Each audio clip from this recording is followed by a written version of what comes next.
professora Kaline, professora de História e Geografia do Centro Educacional Newton Ferreira da Silva, e hoje a gente vai falar um pouquinho sobre uma das maiores civilizações de todos os tempos e responsável por ajudar a formar a civilização ocidental como ela é hoje. Vamos então discutir um pouco sobre a Grécia Antiga. Então, algumas contribuições da Grécia Antiga para a sociedade moderna como ela existe hoje, não é mesmo? Algumas coisas que nós temos na sociedade hoje, alguns costumes na sociedade, a questões políticas, remetem ainda ao tempo antigo, na Grécia Antiga, né, às suas criações. Claro que essas coisas elas foram se adaptando e se moldando às mudanças sociais, mas nasceram ainda num período muito antigo, né? Entre elas nós temos, por exemplo, a filosofia que é a mãe de todas as ciências, né?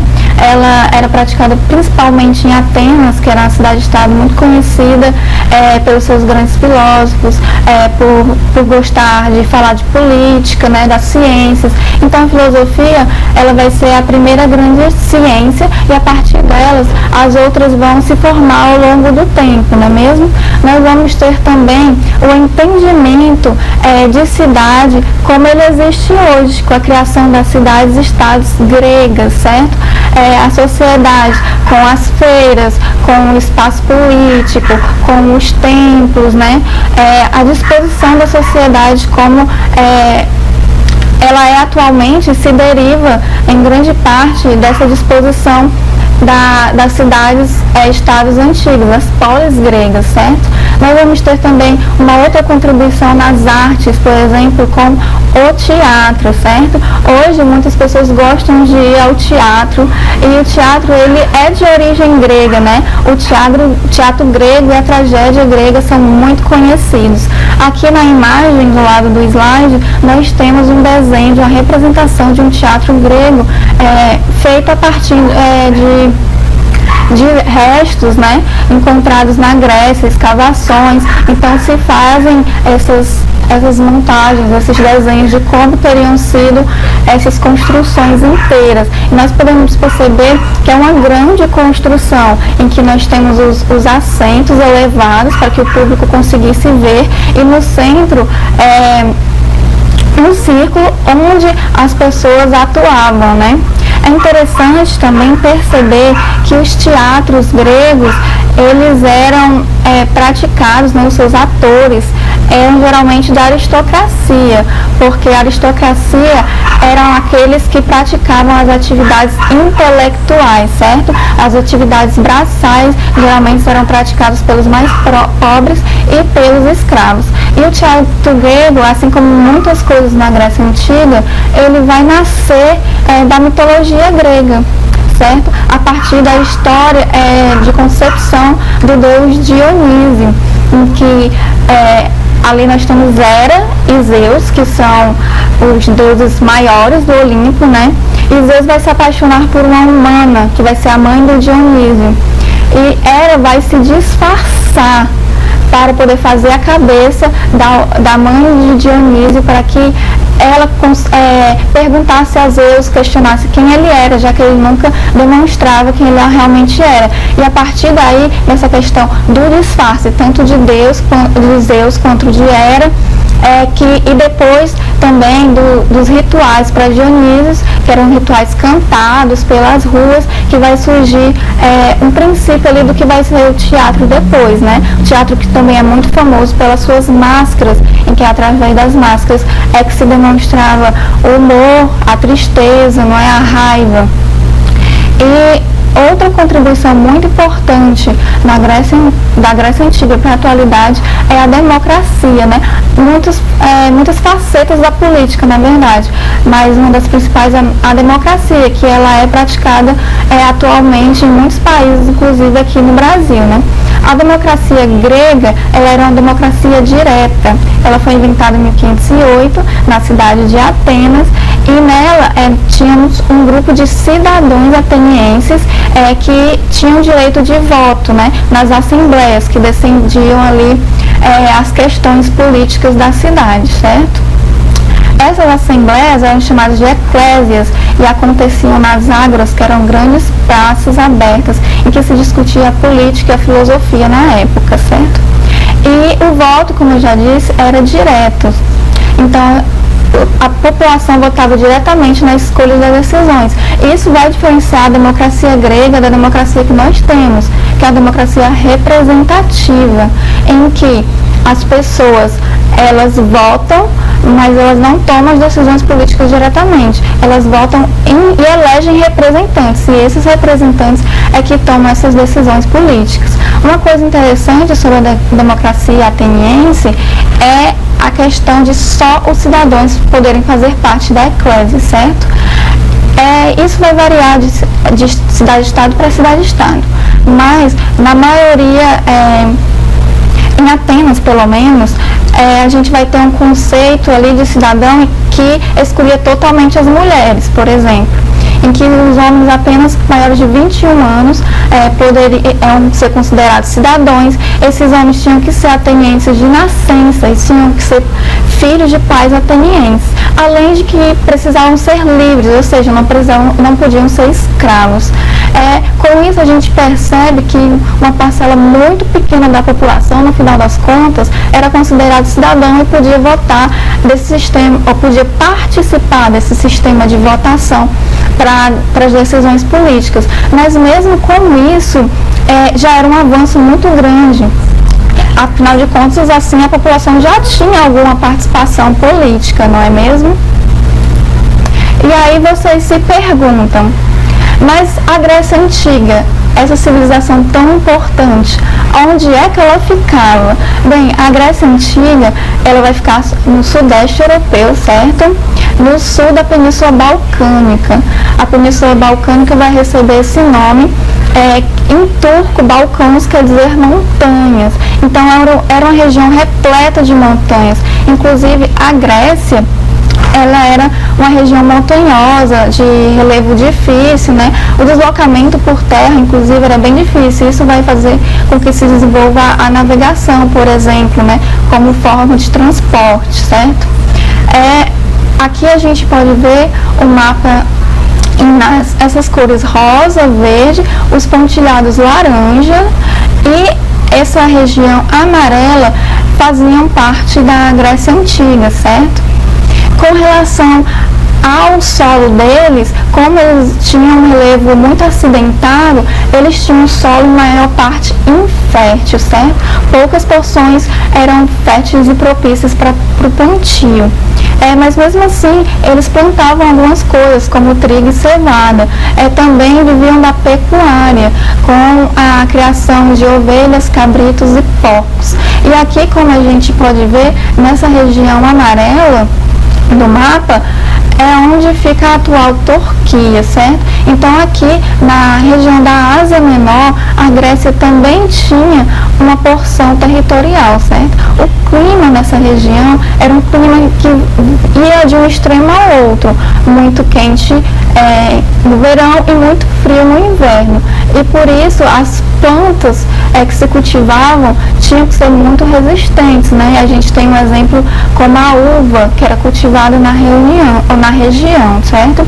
Outra coisa interessante é que essa região na Ásia Menor, que da Grécia, ela fazia fronteira direta com o Império Persa. Então sempre havia o temor de uma invasão persa à região grega. E o fato de eles fazerem essa fronteira direta, aqui seria a região persa, na cor cinza, certo? Fazia também aqui a fronteira direta.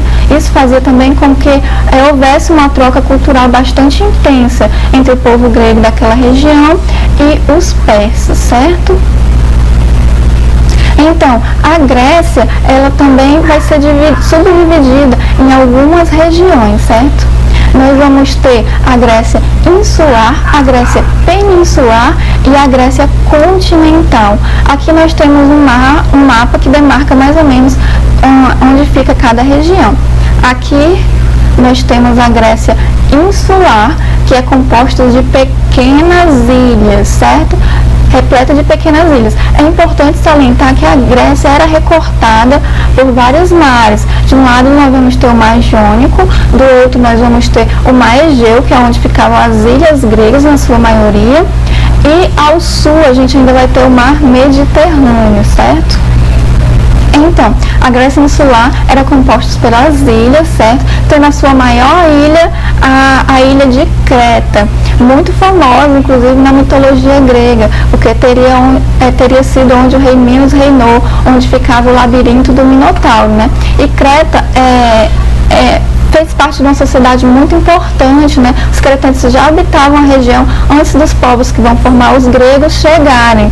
E quando esses primeiros povos chegaram, os aqueus, eles meio que se miscigenaram e aprenderam muito com os cretenses. A pesca, a navegação, a agricultura, a pecuária, muito vem desse povo cretense que já habitava a região antes dos 4 principais povos que vão formar o povo grego chegarem ao local, certo? Aí nós também temos a Grécia Peninsular, que é essa região rosa ao sul do território grego, em que ela é toda recortada, certo, pelo mar.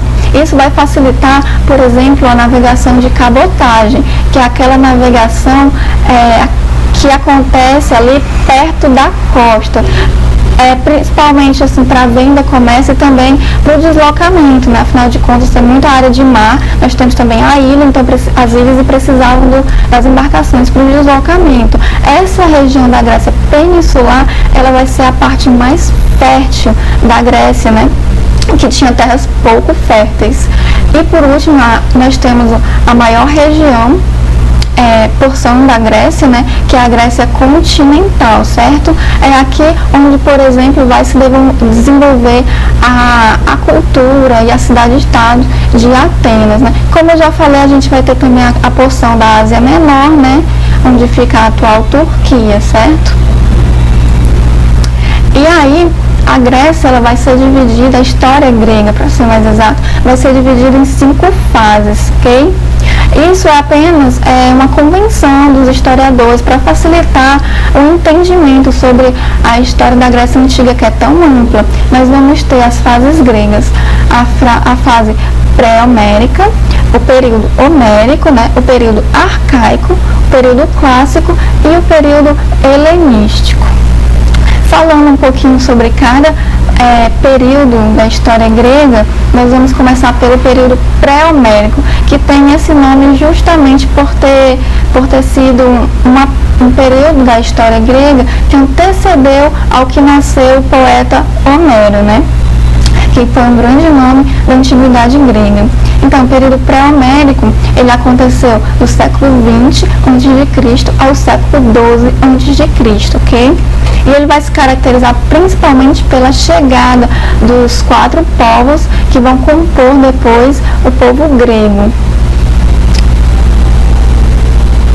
Então, vamos lá falar um pouquinho sobre os povos gregos, né? Nós temos primeiro a chegada dos aqueus, certo? Os aqueus, eles vão chegar entre o século XX e o século XVII a.C., na região onde vai ser depois a Grécia, não é mesmo?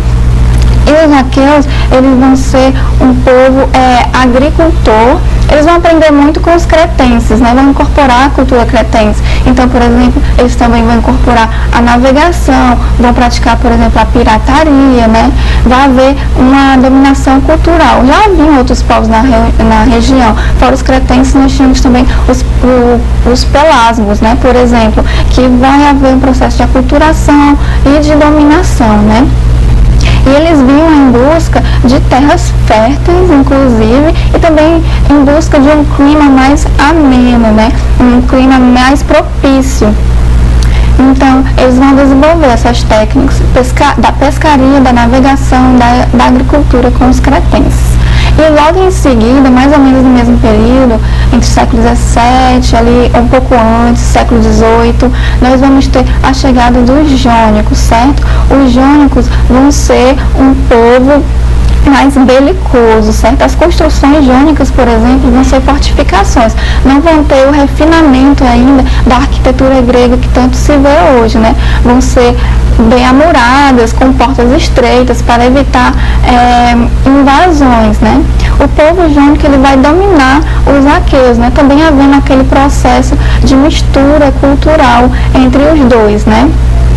Esse povo vai dar origem ao que posteriormente vai ser a população da cidade de Atenas, por exemplo, né? Já que eles chegaram e se fixaram ali na região da Ática, onde ficava Atenas, e também no Peloponeso, certo? E os jônicos, eles vão ser expulsos dessa região da Grécia com a chegada dos dórios mais na frente. E então, mais ou menos no mesmo período, nós vamos ter a chegada dos eólios na região, século XVII, mais ou menos. E os eólios vão ser um povo mais agricultor, certo? Então, o povo eólio, ele vai estabelecer a agricultura e ele vai se fixar principalmente no Mar Egeu, nas ilhas do Mar Egeu, né? E também na Grécia continental, que é aquela porção de terra maior da Grécia mais ao norte, né? Eles também vão ser expulsos em grande quantidade com a chegada dos dórios na região grega. E aí, por último, nós temos o povo dório. O povo dório vai chegar mais ou menos por volta do século XII a.C., na região onde ficava a Grécia Antiga, certo? E era um povo extremamente belicoso, militarizado. A sua hierarquia é bem definida, embasada no militarismo, certo? E ao contrário dos outros três povos que chegaram, dominaram os povos que já estavam aqui, mas também misturaram-se com eles, absorveram cultura, né? Economia. O povo dório, ele vai destruir tudo que já havia sido construído pelos outros, né? Então a gente vai ter um pouco aí de um regresso, porque nós já tínhamos um cultivo, uma pecuária, um sistema de navegação e comércio, um pouco avançados, e eles vão ser destruídos. O povo dório, ele vai implementar um novo sistema social na Grécia Antiga, né? Vai ficar conhecido, inclusive, como Idade das Trevas gregas, por exemplo, onde não se tem a escrita, né?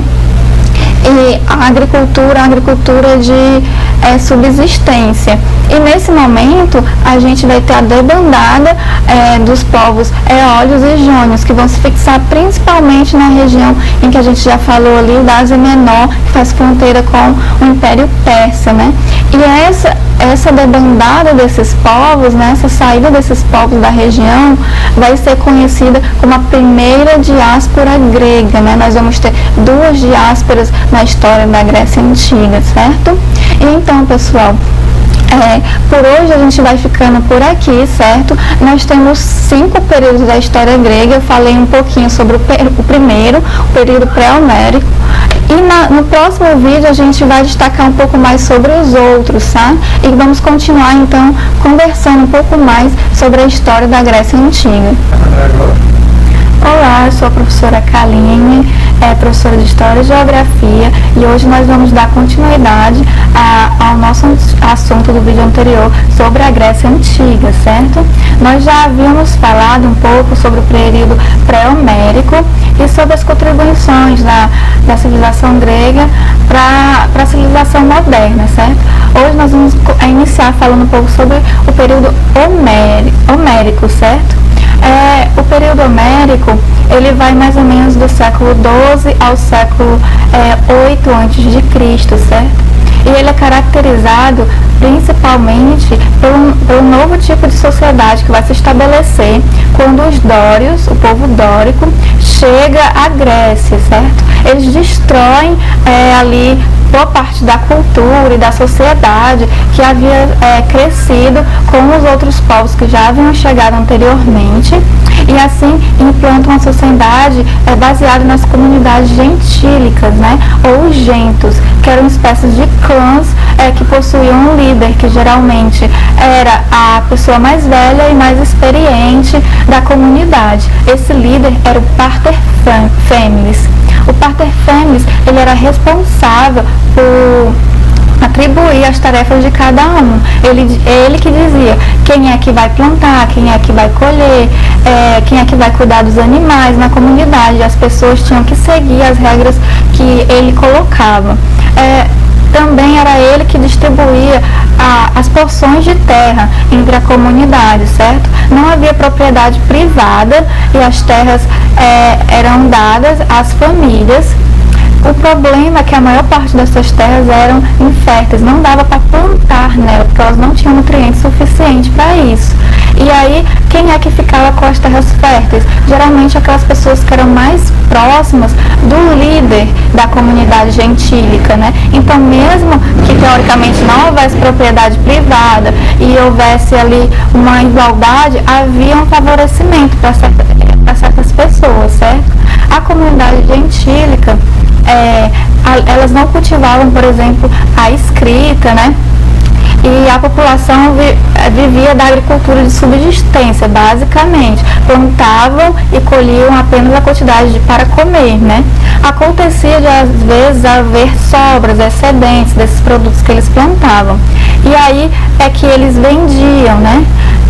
E usavam o que arrecadasse para comprar geralmente escravos e também para compra de artesanato, certo? Qual é o problema que causa o fim das comunidades gentílicas, né? É a superpopulação, começa a nascer cada vez mais gente, a população aumenta e com isso o problema da comida para todos, né, não vai ter comida para todos, já que as terras gregas são na maioria inférteis. E aí vai haver uma corrida, um processo de privatização dessas terras que antes eram de todo mundo, porque as pessoas com medo de ficarem sem ter o que comer, começam a pegar pedaços de terras para si, privatizando, né?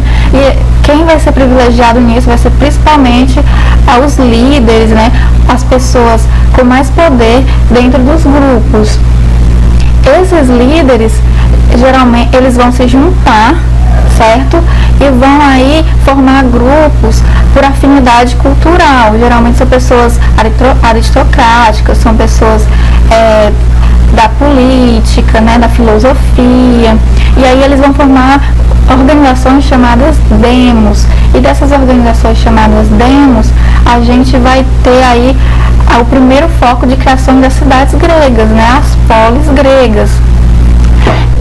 Um fato importante sobre esse período é que aí nós vamos ter a segunda diáspora grega, que é quando essas pessoas que passam ali, estão começando a passar fome, já que tem muita gente no lugar que não produz o suficiente para todo mundo, elas vão migrar para a região da Ásia Menor, a região grega da Ásia Menor. E aí a gente tem chamadas de segunda diáspora grega, certo?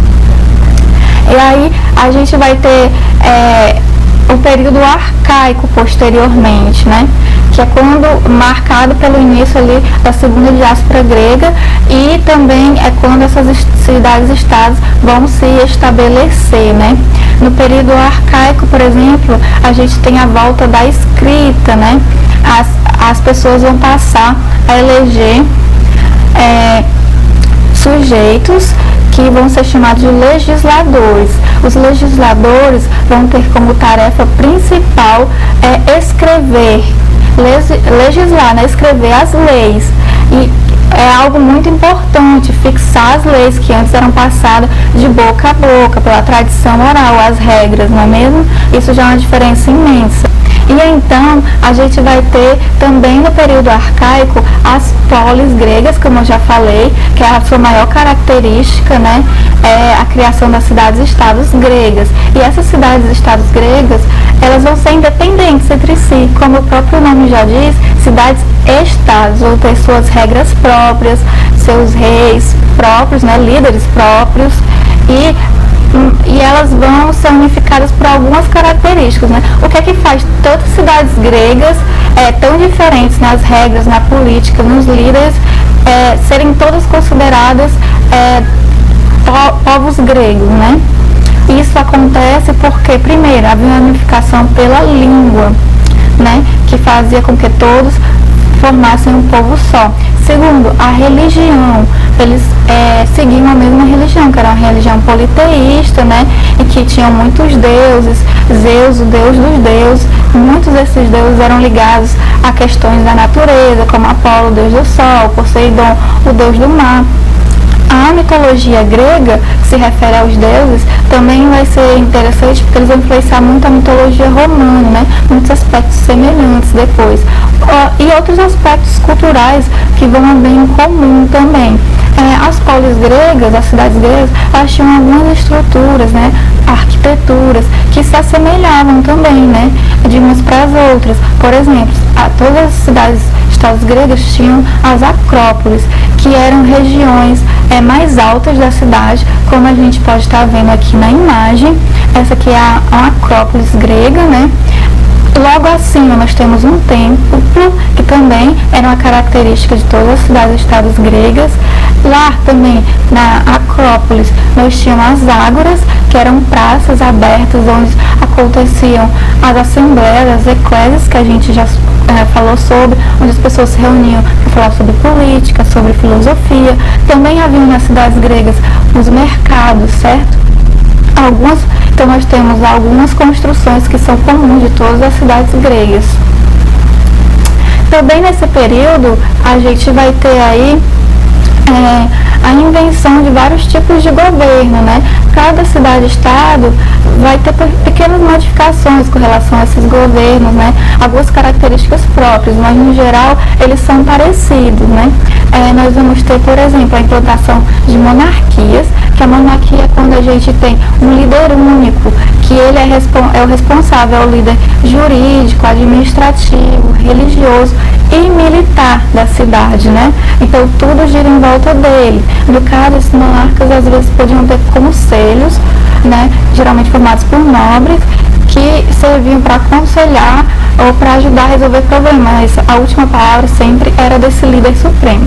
E aí a gente vai ter também a formação de oligarquias, né? Que é algo que existe até hoje. As oligarquias eram compostas por grupos de pessoas que tinham poder nas cidades-estados, principalmente esse poder, esse prestígio vinha porque eles eram grandes detentores de terra. É muito semelhante ao que a gente tem hoje das oligarquias, né? Grandes latifundiários, ou seja, pessoas que têm grandes quantidades de terra, que detêm poder e influência na região ali em que eles moram. Nós também vamos ter um tipo de governo que é chamado de tirania, né? A palavra tirania não tinha exatamente o significado que a gente entende hoje, não era necessariamente algo ruim. O tirano era uma pessoa que sim, assumia o poder pela força, mas porém ele tinha geralmente o apoio da comunidade, da população mais pobre para tomar esse poder, que geralmente era tomado dos aristocratas, dos mais ricos, né? E por último nós vamos ter o sistema político ali que envolve a democracia, que a gente já falou um pouquinho sobre isso, né? O sistema democrático, por exemplo, que a gente já citou de Atenas, era quando os cidadãos tinham o direito de votar sobre as decisões políticas, né? Então, a gente vai ter também o período clássico, certo? No período clássico, a gente vai ter ali uma ascensão das artes, da cultura, do comércio, sabe? A economia vai prosperar. A economia ateniense, então, vai prosperar muito. Atenas era muito conhecida, por exemplo, pela sua produção de cerâmica, de artesanato, né? O rei Péricles, nessa época, ele vai fazer com que Atenas se expanda, e não só economicamente, como politicamente também. A maioria desses modelos de governo vão ser inventados em Atenas e vão ser exportados para outras cidades-estados, fazendo com que Atenas tenha o maior poder político, entre outras cidades-estados também. Ok? Nesse período, apesar de toda essa prosperidade, né, que eu já falei, cultural, política, econômica, a gente vai ter algumas guerras que vão deixar a Grécia enfraquecida. Vamos ter a Guerra Médica e a Guerra do Peloponeso. A Guerra Médica vai ser contra o Império Persa, que eu já falei um pouquinho no vídeo anterior, que o Império Persa fazia fronteira, né, com a região grega na Ásia Menor. Então, eles dominam essa região grega e eles tentando se libertar, acabam tomando a cidade persa. E aí a Pérsia invade a Grécia, né? Temos aí, nesse caso, Atenas batalhando e vencendo os persas. Só que alguns anos depois, nós temos novamente os persas tentando se vingar e também querendo obter, né, o domínio do comércio marítimo da região. Então vão invadir novamente a Grécia. Dessa vez vão batalhar contra os espartanos, que vão perder os espartanos. E aí novamente os atenienses vão entrar em ação para vencer os persas, né? E a partir de então, nós vamos ter uma disputa acirrada entre a cidade de Atenas e a cidade de Esparta. Atenas, que vinha crescendo muito politicamente, depois que ela foi responsável por liderar a vitória contra o rei Xerxes do Império Persa, ela ganhou ainda mais poder e influência entre as outras cidades e estados. E os espartanos, com medo por perder poder para os atenienses, entrou em guerra com eles, né, que é a chamada Guerra do Peloponeso. Ao final da guerra, as cidades-estados estão muito enfraquecidas, e aí a gente vai ter a invasão grega pelos macedônios, né? E aí é um outro período grego, o período helenístico, que a gente vai conversar um pouco mais no próximo vídeo.